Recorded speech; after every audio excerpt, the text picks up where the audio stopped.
Today, we will talk about impaired assets.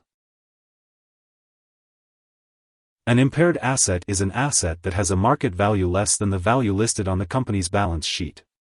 When an asset is deemed to be impaired, it will need to be written down on the company's balance sheet to its current market value. An asset is impaired if its projected future cash flows are less than its current carrying value.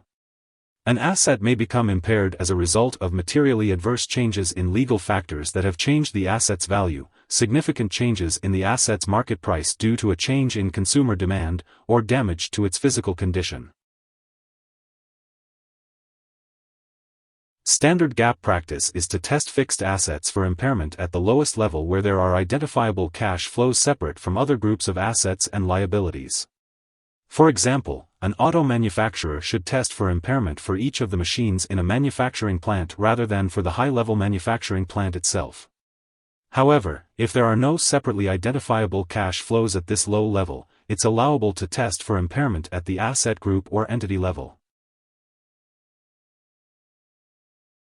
A capital asset is depreciated on a regular basis in order to account for typical wear and tear on the item over time.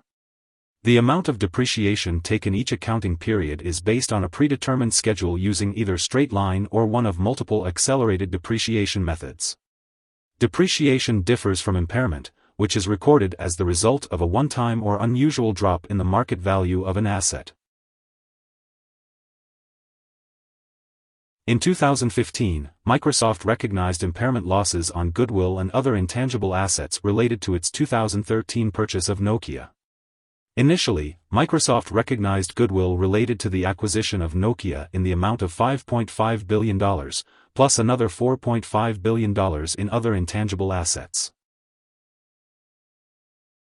Here are 4 key takeaways. 1. Assets should be tested for impairment on a regular basis to prevent overstatement on the balance sheet. 2. Assets that are most likely to become impaired include accounts receivable, as well as long-term assets such as intangibles and fixed assets. 3. When an impaired asset's value is written down on the balance sheet, there is also a loss recorded on the income statement. 4. GAAP and IFRS have differing standards for impairment. Hope this would help. Thanks for watching.